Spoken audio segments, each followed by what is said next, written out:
How's it going, everybody? My name is Infamous Isaac. Hope you're having a great day, and I'm here to talk about Berserk. Here to talk about it one final time for the foreseeable future until like chapters come out, stuff like that. I'll definitely give them some looks. Like I do gotta talk about One Piece as well, where the Wano arc is done, so I gotta give it a look and well, I've been reading it, but just finish it and make a video on it. So it's like I want to do that for Berserk, where I want to keep reading the chapters and just talk about the chapters whenever I want to and stuff like that. But Berserk, I wanted to talk about it at least one time or one final time after finishing it, and just whatever comes afterwards is whatever comes afterwards. But for this, I just wanted to talk about it. I wanted to talk about the manga because there's a lot I wanted to say, even though I made like 10 almost 10 videos on it. There's still so much I want to say about it, and not even in terms as a story or in the story, like the arcs or plot points, but just as a story and as someone's work of art, someone's piece of work, excuse me. Like, because art is subjective to people. I think it's a work of art, but people may not.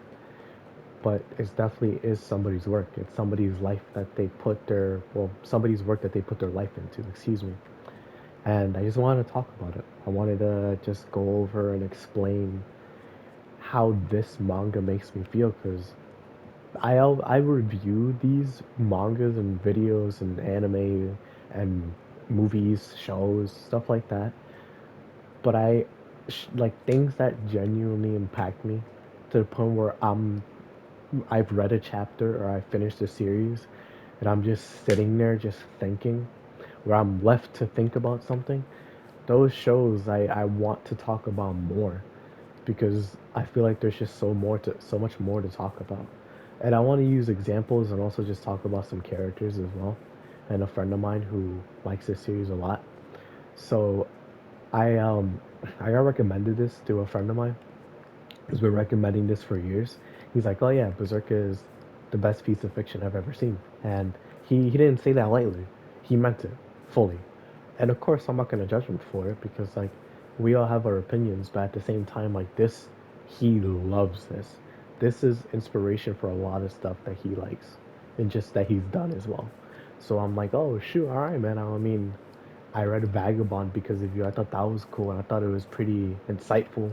Like you can take some life lessons from it because it is based off of Musashi's books and whatever, and it's just his life period. So you can look at it and be like, yeah, there's some valuable stuff in here, genuinely. But as a story, it's just fun to read as well. It's long for sure, like 327 chapters, I think. But it's good, genuinely good. So when he recommended that to me, and one of our friends read it, he was like, yeah, this is really good, good recommendation. I was like, all right, man. Well, I mean, I heard Berserk is really good, so I'll for sure give it a try. And I started reading it in December of 2022, and this was when I was on vacation. And I finished Bleach after, or I finished Bleach beforehand, so I had a lot of ample time. Or excuse me, I caught back up to Bleach, and I finished what is currently out for the anime. I haven't read the manga yet, so I'm just waiting for the anime to come up, because I have a lot of shows right now that I need to watch. I don't think I need to catch up to Bleach right now. I think I'm good, or at least in terms of the manga, so I'm chill. But after I finished Bleach and I was on vacation, and I'll be honest, I was going through some stuff emotionally, so I was just like, all right, let me see if something can help, right? Let me see if reading this can help, because it's a long running thing that I can invest my time into, and I can talk about it on like in videos while I was recording on my phone. It's a win-win, I can make content that I want, but maybe it can also help me out emotionally, like get my mind off of things, get my mind right, maybe not like in terms of like it influencing how I think, but just getting my mind off of real life and being sucked into a world of fiction, you know? Because that's what fiction really is. It's just entertainment. It's getting you away from the daily slog, or at the very least for people who don't really come home and just think like, oh yeah, today's gonna be great. But at the same time, life isn't always gonna be sunflowers and rainbows. So I don't think anybody's always gonna be living like that. But regardless, enough about that. I started reading Berserk December, like late December, or I think actually January. No, No, I finished Bleach like around 31st for sure, I think. Or at the very least, I uploaded the video around there. And I started Berserk not long after. So it was, I think, late December, like super late December, or early January, like not even past the 10-day mark into January. So regardless, it was super early into 2023 for sure. And I was loving it because my friend, the one who recommended it to me, told me like, "Yo, let's watch the Golden Age movies." And we watched all three of them. And as you guys remember, if you've seen the videos or not, I really liked Golden Age. I think it's the best like piece of manga I've ever read. I gave it a 10, and I can't blame myself for thinking like that. There hasn't been a show or at the very least a manga or an anime that I believe is a 10, but I feel like if I went through, rewatched some of my favorite stuff or re-rated some of the stuff that I liked or that reviewed on the channel, I would give more 10s.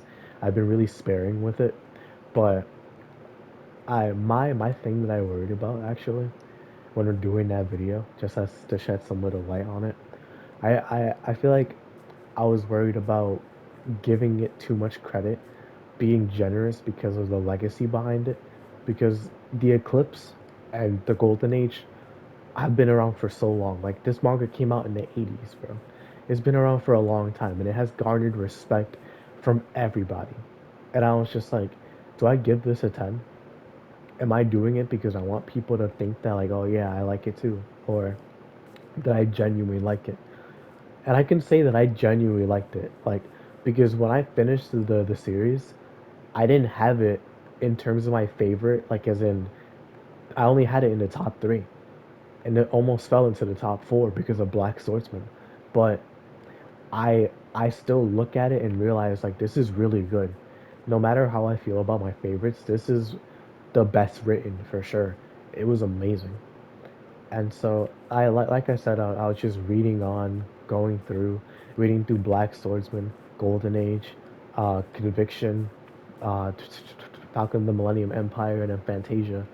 And what I started, excuse me, what I started to notice, I think I mentioned it in the videos before, is Guts had a lot of depth, and a lot of weight behind him in Black Swordsman.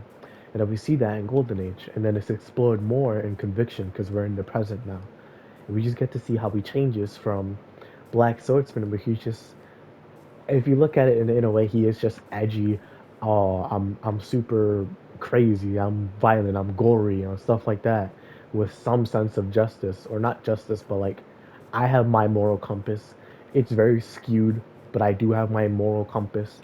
Because Guts does not believe in justice. That man does not care. He's seen too many horrors in this world in his life to believe in justice. Justice does not exist in the world of Berserk, which is crazy, but it's true. Genuinely true. But we just see his change from Black Swordsman to Conviction, where we see what he ended up in at or after Golden Age with Black Swordsman. We see what he was like before Golden Age, during Golden Age, and after Golden Age with Golden Age itself. And then we see Conviction, where that foundation starts to crumble, starts to change because of the people around him and because of the differences in his choices and what he's surrounding himself with. He's not alone anymore. He's living with people. And then Falcon of the Millennium Empire solidifies that, where Guts wouldn't be able to do this if he was alone. Because of the people that he has, his journey is the best it has ever been. He has Casca with him. He has Farnes, Serpico, Shirke, Isidro, Evolera, and Puck. And then Fantasia just solidifies that, and then it crumbles once again because of the ending of it. But literally more and more people just keep on joining, and it's so cool. And it goes to show that this basically was planned. There's no way that it wasn't. There's no way that Guts' journey was not planned from start to finish, because there's so much depth and layers behind the story of Berserk that it takes so much thought and effort and planning and just genius, honestly. Like, and maybe even some luck in terms of just being able to think of stuff like this and having the right things at the right time and just living the life that Kentaro Miura, God rest his soul, lived to be able to create a manga like Berserk, because that man created something beautiful, genuinely created something beautiful. A manga that I thought going into it, which is gonna be all doom and gloom, and there wasn't really gonna be any happiness in it, completely shattered my expectations because I haven't felt that happy reading something in a long time, in a very long time. Probably say like a year, maybe two. But I felt the happiness from Guts's group and just people that were so important to the story. I felt it. Like I genuinely felt happy seeing Guts succeed. I never wanted him to lose. Seeing Guts and understanding who he was just genuinely made me want him to win. I wanted him and his crew to win. Not because like, oh, we're supposed to root for the main guy. It's because he suffered so much through his life and he still kept going, whether it's because of revenge or because of the people that he's surrounded with now, or because there was a faint glimmer of hope that he could get Casca back. And then he did. But then it was overturned by the fact that she's permanently traumatized from Guts and the eclipse and just in general. And it's just like that man has been through so much, but he keeps going. And it's genuinely so inspirational that even in a world as messed up as Berserk, there are glimmers of light that shine through like beacons, like Guts and like Erica and Rickert, or like the Black Swordsman party period, even though they've gone through their fair share of turmoil and trouble and honestly mentally scarring events, they still keep going. And it's all because of Guts. The man who wanted to be alone the most is now surrounded by people that care about him. Even people like Serpico who hated him and wanted to kill him. Now he cares about him, and that's just beautiful. That's genuinely beautiful. And I just wanted to talk about some characters real quick. Actually, I want to talk about another thing first. One Piece, right? One Piece, it's no like, it's no what's the word? It's no surprise that I like One Piece. My profile picture for my YouTube channel is Sabo, and my Instagram has Straw Hat in the name, so it's no surprise, right? I like One Piece because it was there for me in my some of my darkest moments in life. 2020 was a rough year for a lot of people, and it was definitely a rough year for me. So being able to watch One Piece during that time, a show that I dropped halfway through, like a couple years beforehand, or not a couple, but a while ago, like multiple years before, and being able to pick it back up and find that love that I had for it before, and realizing that there was a love there, was awesome.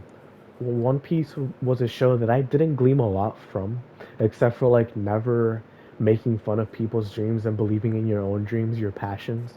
But that's just like shonen protag belief in general. But it's because of the characters that do it. And overall, it was a simple show. It's fire, it's complex in its world building, but it's a simple show. Luffy goes to an island, he meets the people in there, he learns about their struggle, and then he beats the guy who's causing the struggle.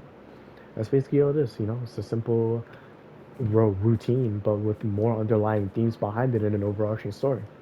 And what I'm trying to get at here is not like as a tangent, but One Piece, I didn't I didn't leave with life lessons that I could really just change my life. Except for the dream and passion one. That did change my life for sure. Which is the reason why I even got into doing YouTube again. Was because of One Piece. But Berserk was something that I could glean something from. And I'm not saying that to compare the two, but just my experiences with them. I love One Piece. It's one of my favorite shows of all time. But Berserk was really something special. I don't know where it will land in one of my favorite shows of all time, or manga of all time, or not, but it genuinely was something special that it made me feel something. Like, and I don't mean like, oh, I was excited that Guts won his fight or that everybody's happy. Like, I felt that excitement, I felt that happiness, and I felt that joy seeing everybody actually be happy in this manga. But I just mean more in the sense of like, I had to stop and take a break for some of these chapters because of one side of the spectrum being how gruesome and grotesque it could really be, but on the other side being how introspective and impactful and genuinely life changing they could really be. Like, I have never read a chapter in my life. I have never read something in my life that was as impactful to me as Cracks in the Blade was in the Conviction arc. Those chapters, like those two chapters, I think that follow right next to each other, where Guts is in Gato's grovel, and he's basically, or I don't know, cave, there you go, where he's in Gato's cave, and Rickert and Erica are still there, and Casca's back now, and Gus is gonna leave, and it was such a deep introspective look at Guts' character that you can glean so much from and apply to real life. Like the man left Casca to go do his Black Swordsman stuff and Conviction Arc stuff. And then when he comes back, it's no surprise that Casca isn't attached to him because it's Elaine, it's not Casca. Like Golden Age Casca got attached to Guts because he was there, and the pain that came from Golden Age came about because Guts left. Excuse me, because Guts left. And it was just detachment when there's no need to detach yourself. You can't go about living life by yourself. You're just suffering at that point. You're suffering to exist. You're not living. You're just existing. And that was really painful to see. The imagery was so beautiful, the words were so elegant, and the message was so pure. From a man who lived his life making weapons the entirety of his life, and then passing it on to Rickert and giving him the skill to be able to do it was just so, man, I can't stop talking about that chapter. One day I might have to go back and look at that chapter again and just give it its own video because that chapter is genuinely life changing. I can never take that back, and I will never take that back. That's something that will stay with me for a very long time. Like I'm just getting emotional even thinking about it. But there's also like Guts and Casca. I wanted to talk about them as well, where you have Guts and Casca in Golden Age. You don't see them in Black Swordsman for obvious reasons, but you see their relationship flourish from Guts is indifferent about Casca. He doesn't really like him very much, and Casca hates Guts because he has Griffith's attention, and you can see that develop. I'm sorry, I have a stuffy nose, so if I sound like I have mucus in my throat, it's because I do. But regardless, that's a sidebar, and you see that develop or that relationship develop from animosity, honestly, to relationship, to love, to true, genuine love on a battlefield, in a merc group, no less, where it's like young adults flourishing and living, and it's just like, wow, this really happened, and they love each other, and Griffith is suffering the price for it now because we see his true side, his true nature, and then Guts and Casca, once Griffith gets the power to change things, suffer the price for it. Casca is mentally shattered, completely destroyed, and Gus is just a walking ball of anger and revenge. But then, through the changes in the story that they undergo, they Guts starts becoming a better person. His revenge starts subsiding and dissipating to the point where he manifests it itself into the Berserk armor, where the it literally I just thought about it. The Berserk armor is basically a representation of his anger, how it's literally physically destroying him. That's so cool. That's actually so cool. Oh my gosh, it's gonna make me cry. That's so cool. But literally, we see Guts change as a character, and it was it was such a gradual change. It wasn't quick. It was not quick whatsoever. We see Guts go from Golden Age, like around episode or chapter like 90 around there, all the way until Fantasia, where we see him just completely different. That's 300 chapters, almost 300 chapters of just Guts growing and developing as a person and aging rapidly because of the Berserk armor. Like, so much changed with that man alone, because of his experiences, the people around him, and the reason he keeps walking forward, which is because of Casca. Even if he can't be with her, he did it. He did it, and he's fine with that. Even if he can't be with her, even if it's painful, even if it's the hardest road to walk, because revenge is easy. Revenge, you will keep fighting. You are fueled by anger. But once that anger dissipates, what's left? Forgiving, or not forgiving, excuse me, you can never forgive Griffith, but Changing yourself and walking a different road is the hard part. But he did it. The Black Swordsman, the Captain Guts of the or captain of the Raiders unit of the Band of the Hawk, changed himself. No longer just a killing machine, but a man who kills with a purpose to defend the people that he cares about. And Casca herself, we get to see the change where we go from Casca in Golden Age to Elaine for 200 chapters to the newly evolved Casca.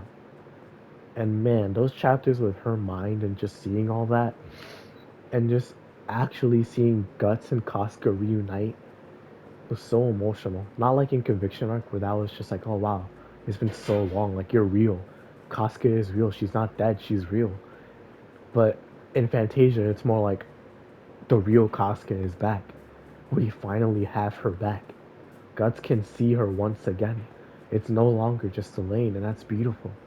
Genuinely beautiful. Some of the best storytelling I've seen in a long time. You know, it's just like that alone, that relationship between the two is an example of just how impactful and important this manga really is because it inspired a lot. I remember hearing from some friends like, yeah, Berserk inspired like Dark Souls and like Soulsborne and stuff like that. And it's just like, wow, that's so cool. I never played any of the Soulsborne or Elden Ring or Sekiro or anything like that. I never played any of those games. But I think they're all made by FromSoft. But I to hear that, that's really cool because those games are super popular now, like really popular, especially because of Elden Ring. But to see how much it inspired and just how important it is to people, and then the tragic passing of Kentaro Miura in 2020, I think 2021 around there. It just it's people's lives have been changed because of this. People have died before they would be able to see the end of the story. And that's just not a luxury that everybody has to be able to live to see the conclusion to a story. Heck, I could die tomorrow and never know the conclusion of One Piece as like a comparison. It would suck, but there's nothing I could do about that. Life comes in waves, you know? We live and we die, and that's just scary, but at the same time, it's how it is. And accepting the comfort in that, yeah, you die, but that's why the embers of your life, of your flame, are so important. You can't waste them. You can't whittle them away little by little by doing nothing. You know, you gotta make them count. And I guess you can loop it back to Berserk by saying that like Guts wasting his embers of life in revenge. That's not a way to live. He hasn't been living ever since Golden Age until the end of Conviction arc, where he really started living truly. And it was just beautiful, really beautiful. So I wanted to talk about one more character, and I can definitively say this: Rickert himself is my favorite character in Berserk. No doubt, and no holds barred. Like, Rickert is for sure my favorite character in this entire manga. And let me explain why. So, you have Rickert, like he Band of the Hawk original, and he was a young guy in the original Band of the Hawk. He was a kid basically, like early teens, maybe around there, maybe mid teens, and he didn't experience the eclipse, which now in hindsight was a really good thing. Like Ricker, if he was there, probably would have died alongside Judo, Pippin, Corcus, all the Band of the Hawk members. So you know, obviously, like he got lucky. He got really lucky because Puck found him and stuff like that. But Judo's experience with the eclipse is completely different from Guts, or excuse me, not Judo, Ricker. Ricker's experience from him compared to Guts is different, and that in a sense can show you like, oh wow, so then Ricker can't really feel the same way that Guts can. But no, Ricker doesn't feel the same way, and that just can't be possible. He didn't see the depths. He didn't experience the horrors of the eclipse, but that doesn't mean that he wasn't affected by it. Because you gotta remember, Ricker was there first, right? Ricker was there in the Band of the Hawk first, so he's grown up with these people and learned and lived and loved with these people, especially with all the people before Guts. And so he did lose people. There's no way around that. No matter how much you try to compare the two, they experienced their own forms of loss, and that can't be compared, no matter how much you look at it. So as that grief and that loss comes about, Guts handles it completely differently. Rickert handles it differently as well. Rickert, instead of going after revenge and then, in a sense, losing more of what you already have and not changing because of this event, Guts loses more, until he found the people that he loves and cares for, and the Black Swordsman Party. Rickert, on the other hand, settled down. He settled down with Godo, and they they started living together. He basically became Erica's brother, older brother, because Erica's adopted by Godo. So Godo, Erica, and Rickert are like a family that Godo never had, and that's just beautiful to me. That's genuinely so beautiful. He went from tragedy and turned it into triumph, even if it's small. Even if he can't be Guts. Rickert cannot be Guts in terms of fighting ability. There's no way. Man's short. Man is not 6'5", like stuff like that. He doesn't have the strength. He doesn't have the build. So he does it in his own way.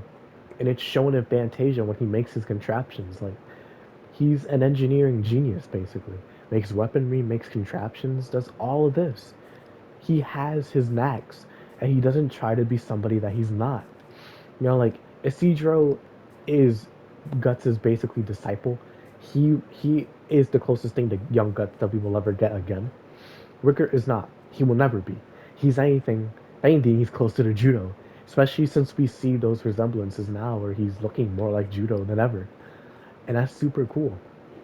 Where he has his own insight because he's lived, and seeing his difference in Griffith, like in opinion, from Guts, where like Rickert wasn't there to see what Griffith did, so he didn't know how to feel about what Guts told him. But when he saw him in the Millennium Empire, he understood. Guts was right. That's not the same Griffith. But even then, it's not even he could say that that's the same Griffith. Griffith has always been like this. He knew. He knew. Even back then, everybody in the Band of the Hawk knew Griffith has underlying darkness. And Rickert knew that too, and the fact that it basically solidified itself with seeing him was just like, bro, that's crazy. So he left. He left him after he showed up to the Empire, and he's become a family man. That's so beautiful because that story isn't highlighted as much as it would be like Guts or Griffith. It was shown, but for like 200 chapters, 300 chapters even, Rickert was a side character, basically. And the only real relevance that he got was once the eclipse happened and he was living with Gato, because we would see him whenever Guts would go back to the cave. But after that, it was just him in the Empire, and then him going to uh, Kushan, I think is how you pronounce it. But Rickert, why the reason I like him is because he's changed. He's changed and grown into an adult and lived life the way he's lived it, and he's been rewarded for it. And it's just so beautiful because now he has a pseudo family with him and Erica. Even though Gato passed away, he's met people and he's lived and he's loved and he's laughed even after the tragedy. And it's just honestly like really inspirational to me that I can feel this way about a side character. And that's just, I can never explain that feeling. One Piece can give me that feeling, but at the end of the day, I'm gonna feel like that for most of the main characters and not like a side character. Like Robin, maybe yeah. Like I really like her because of her story and just her design. Rickert, I like him a lot because of his design and his character and his relationships and his actions. But it's because of his story that it all holds together. And that to me is amazing. Like I enjoyed Rickert and Erica's journeys so much, so much. It was such like a cleanse for the soul for me, honestly. And like that may seem like I'm taking it far, like really far, but I mean it wholeheartedly. Like in a world like Berserk, there needs to be an Erica and a Rickert because people will be people, right? There will always be hope as long as humans remain to be what they are. So Erica and Rickert can exist in a zombie apocalypse or in a world-ending scenario. People like that will exist, and they will grow and they rebuild even after the tragedy. And that's what Rickert did. And seeing him with Luca and all of them really just showed that Rickert is a man now, and he has to hold out for his own, but he's not doing it alone. That's beautiful to me. I Rickert honestly is my favorite character, and it just goes to show how good the main characters are, just how good the characters are. Period. When they have the attention and the focus. And overall, I just wanted to say that Berserk is a manga that I'm I'm glad I read. I I can never take back the time that I spent reading it, but I never would because it's a manga that genuinely left an impression on me. I'm glad that I listened to my friend. So thank you for recommending it to me, man. I really appreciate it. Directly to you. Thank you for the people that watched me along the way reading it and all that. I really appreciate you guys.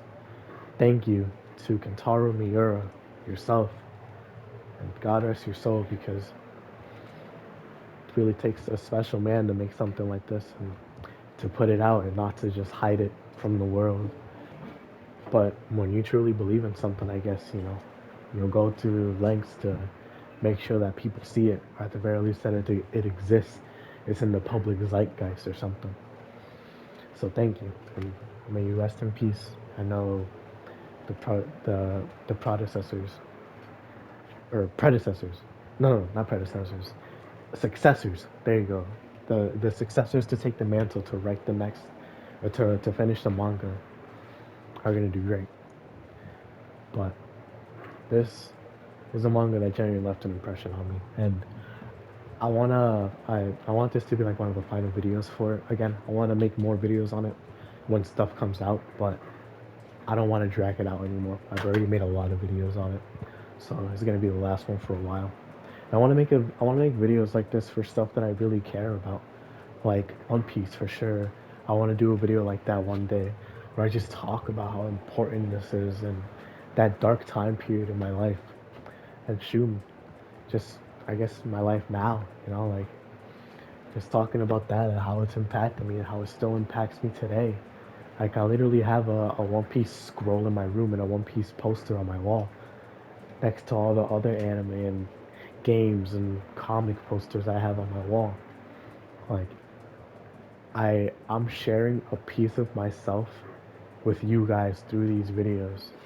And this is I don't want to make it sound pretentious, but I I hope that my videos can help somebody out, right?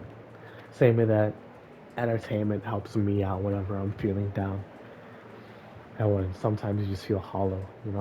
I wanna I wanna have my videos not because like I'm trying to. Obviously I want that effect. If I can help somebody when they're in a rut and my videos are like at least some sense of relief like they provide it, then I'm happy, I'm really happy because at the end of the day, this is my passion, this is what I'm doing. And if I'm making a positive impact in somebody's life in this huge like 8 billion population planet, like then it gives it more reason for me to keep going. And that's just awesome, like I I I I, I don't want it to give me like some sense of self-importance because I'm not important. I don't care. I don't want to be important. I want to be me, and that's just how it is. But I just want to be able to help somebody, whether it's intentional or indirectly.